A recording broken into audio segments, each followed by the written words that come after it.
Now and again, I hear people tell me that they are relocating because there's to a new country or a new city because there's good job prospects, because things are a lot easier there now and again. But the question really is this: is this the only reason we should need to make a decision about whether we're relocating? And let me tell you, there's a question you need to ask before you make that decision. And it's not that question that you're thinking of. Tonight, we're going to discover that one question you need to ask yourself before you relocate. Welcome once again to Saturday Night Conversation. This is the meetup for Christians who want to live intentional lives. And we come together to be able to make Christ-focused decisions in different aspects of our life: marriage, family, work, literally any aspect of our life that influences us in being able to live a life that makes God happy. If you're finding me for the first time, my name is Tola with a dot under the O. My Nigerian friends call me Tola. And let's get straight to tonight's conversation. Now, to come to the question that we should be asking ourselves, I'm going to have us do a little bit of deep dive into the lives of three different men. Three different men who more or less had to face similar decisions, somewhat similar to the relocation decision that some of us will need to make at different points in time. The first of these men is Abraham. Now, in Genesis chapter 12, we are introduced to Abraham. God tells Abraham, leave your country, leave your family, and go to a land I'm going to show you. Yes, and I'm going to bless you. I'm going to make you a father of nations. And anyone who blesses you is blessed. Anyone who curses you is cursed. So Abraham makes that trip. He gets to Canaan, and he discovers Canaan. And guess what? He finds that there is famine in the land. And then he makes up the decision that I'm heading down to Egypt. Guess what? God didn't say anything. He went down to Egypt. Fast forward some years down later, we have the second man in our conversation, and that is Isaac. Isaac faces the same situation. There was famine in the land of Canaan. And then Isaac decides that, he's probably thinking at the back of his mind that maybe I should go to Egypt. And God simply shows up with him and tells him, don't even think of it. Literally, God tells him, don't think of going to Egypt, stay in this land. And in Genesis 26, God says that, the Bible records that Isaac planted and he reaped 100-fold. What a good experience to that whole story. Now, the third example which we are going to look for, we fast forward again, it's the example of Jacob. Now, Jacob's own is pretty even different.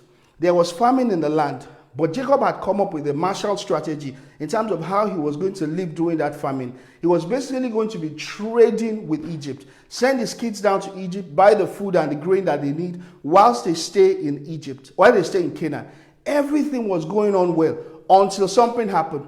Pharaoh decides and tells Joseph that, hey, send these wagons, go and bring your father, let them come all over to Egypt. And probably Jacob was thinking at the back of his mind, do I go, do I not go? And guess what? God appears to him and tells him that don't be afraid to go to the land of Canaan, to the land of Egypt. And then he reassures him, gives him a couple of promises. Three different men, three different decision-making procedures, but all face similar situation. We have Abraham.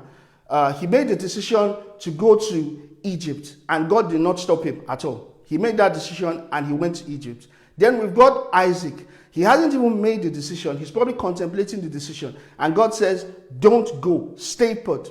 And then we have Jacob, who was probably not even thinking about the decision, but he probably got a carte blanche. Pharaoh said, tell him to come, and he was probably still wavering in his mind. And God told him that, look, please go ahead to Egypt. Now, what's the thing that is common in all these three men? In terms of the one thing that distinguishes all these three men, which, let me use the word, might probably give the rest of us a sort of idea in terms of how we should look at this, the framing of our decision. Let's start first and foremost with Abraham. So God tells Abraham, I've given you a promise, your seed is going to be this, your seed is going to be that. And when he makes the decision that, look, he's going down to Egypt, God doesn't even stop him. Why do you think that was the case? Personally, I think the reason why this was the case was that God knew in Abraham's heart of heart that Abraham's definition of blessing, Abraham's definition of how he was going to be blessed did not come from his location. Abraham's definition of how he was going to be blessed came from the promises which he believed he had received from God.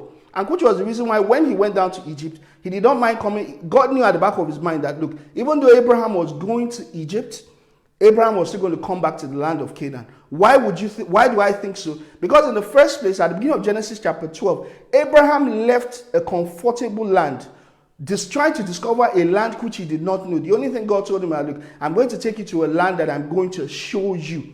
Meaning that Abraham, this strong sense of confidence that, look, it is God's promise that is the source of my blessing, not a place or a location. And which also explains after the battle which they rescued Sodom and Gomorrah, and when the king of Sodom and Gomorrah told him that he should take part of the bounty, Abraham was like, no, I'm not going to take out of the bounty. Let all the people who were part of the whole campaign take whatever they want, but I am not going to take anything. Because why? He believed that the source of his blessing was from God. And so God was able to trust him to make that decision that, look, go to Egypt. It doesn't matter, because I know that your perspective in terms of how you are blessed is not by location, it is by the promises that I have given to you. And by the time you get down to Isaac, it's the same thing. Isaac realized that, look, the source of his blessing was not in terms of location, even though he had to stay in the land of famine, but because he was holding on to the promises of God, he believed that the promises of God would be the source of blessing that he would have. Then we go down to Jacob. Jacob, of course, we can see clearly that Jacob wanted to stay in the land of Canaan. He had built his philosophy that, look, we're going to stay in the land of Canaan. And God was like, look, even though you are going into Egypt, the promises that I've given to you, the promises that I've given your fathers still remains with you.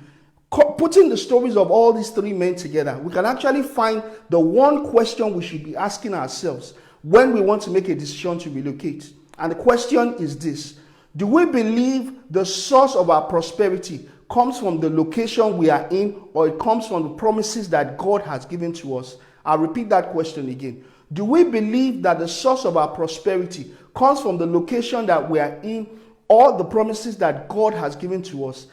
Depending on the answer you give to this question, then it doesn't matter whatever your decision is. And let me explain it. For example, if you come to the conclusion that, look, location is very important in defining your prosperity, then your sense of definition in terms of where you're always looking for the easiest option at every single time. It's pretty simple as that. But I need to caveat this. Just simply because you answer and tell yourself that, oh, the source of your prosperity is the blessing that God gives over your head at every point in time, does not also mean you shouldn't relocate. One of the things you have to realize is that, look, one of the reasons why God has called us is he has called us to shine our light and bring his blessings over different locations. You know, the promise that God gave Abraham, which we are carriers of that blessing, it says, and by your seed, the nations of the earth are going to be blessed. And what happens is that God wants us at different points in time to carry his blessings to different locations. And the important thing is this: if we can carry it at the back of our mind that, look, we are the carriers of God's blessing, that prosperity comes from us being the carriers that show up with God's blessing, then it transforms how we show up. For example, if you relocate to a new location and you get to that location, once you have it at the back of your mind that, look, you are the carriers of God's blessing and you are bringing God's blessing to bless that country, it changes how you live in that land. It changes the way in which you view and the way in which you behave in that land, because you realize that first and foremost, you are showing up in that land to enhance the value of the land. The land is not the source of value that you are getting. You are bringing more value into the land than the land itself is going to give to you. And the same thing can be reversed. So for example, even if you have that at the back of your mind, so for example, you agree that, look, the source of your prosperity comes from God. And you now decide, oh, because of that, I don't think I want to take the risk of going to a new land. I think I'm just going to stay in the land that I'm comfortable with, the land that I know my way around. That in itself is a suboptimal decision. Now, one of the things I need to make very clear to you is that, look, funny thing is, sometimes there may be no difference between the person who believes that a location defines his blessing and someone who believes that it is God that defines his blessing. Let me repeat that. On the outside, there may be no difference in terms of the end decision that both of them make. The person who decides that, oh, it is location that defines my blessing, and the person who decides that it is God that defines my blessing, there may be no difference on the outside in terms of what it is that they do. For example, both of them might relocate, and the end game is that both of them might actually make it in the land which they end up being. But for the person who works with the mindset that, look, it is God that brings the blessing over my head, he works with a more defined approach to living life. Now, let me give the example. We all remember the story of Sodom and Gomorrah, how God brought judgment on Sodom and Gomorrah.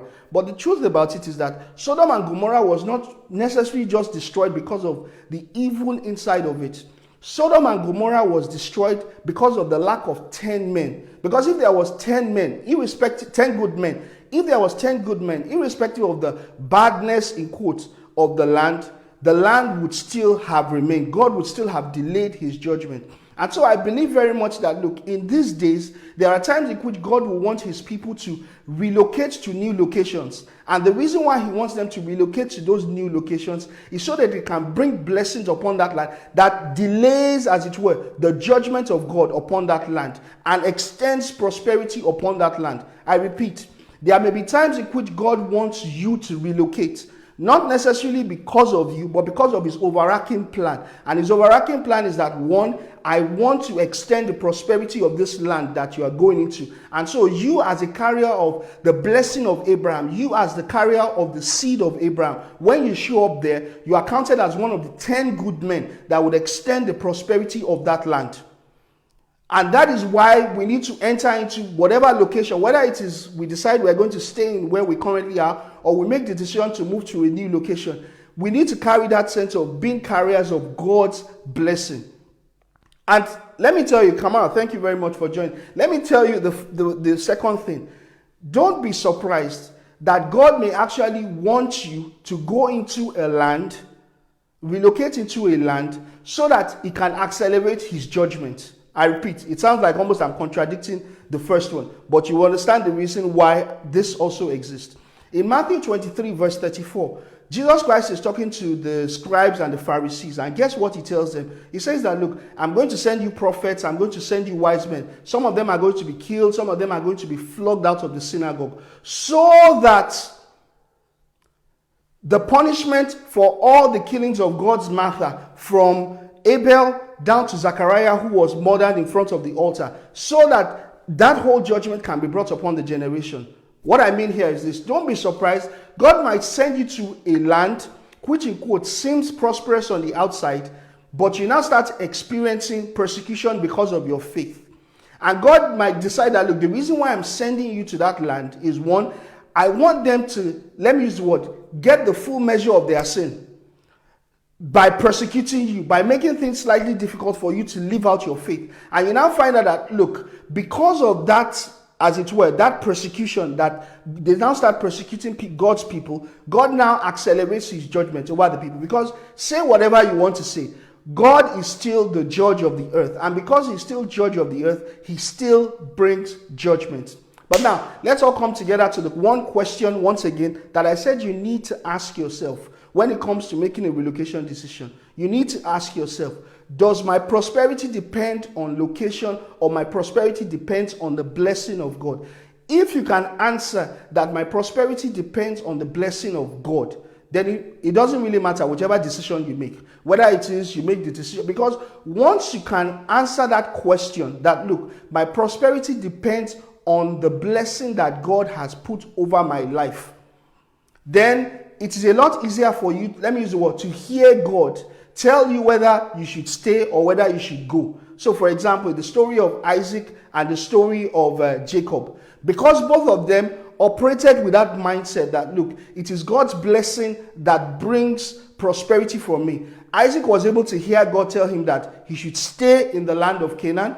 Because of that same perspective that Jacob had, he was able to hear God tell him to go to the land of Egypt. You can imagine two different people having two different directions from God. But I can probably surmise a guess in terms of why God had that kind of decision making for both of them. If you go down to the book of Genesis chapter 15, in Genesis chapter 15, God tells Abraham that, look, because the sin of the people of Canaan has not yet gotten to that height of me exterminating them, I'm going to have your descendants go to the land of Egypt, stay there, go to a land for about 400 years.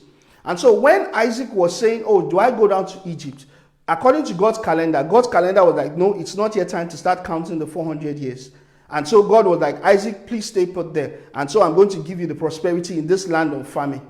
By the time it gets to the point of Jacob, God's timetable was already set in motion. As like God was like, okay, it's time for the 400 years to start counting. And so on the basis of that, he was like, okay, Jacob, you need to go to Egypt, even though Egypt was not part of your plan. Point I'm making here is this. Don't be surprised. God might even encourage you to relocate because of his bigger overarching plan that he has. Or he might tell you that, stay put, I'm going to bless you. But the point here is this. Have it at the back of your mind. Have that answer. And embrace the one answer, which, let me use what, defines the life that really makes God happy. And that's the one answer that, look, the reason why I prosper is because of the promises of God. And wherever I show up, whatever place I show up, I bring the prosperity of God. And that is the one question we need to embrace. Thank you once again for joining me this evening for our Saturday night conversation. Before I close tonight, I have a special announcement I'd like to make.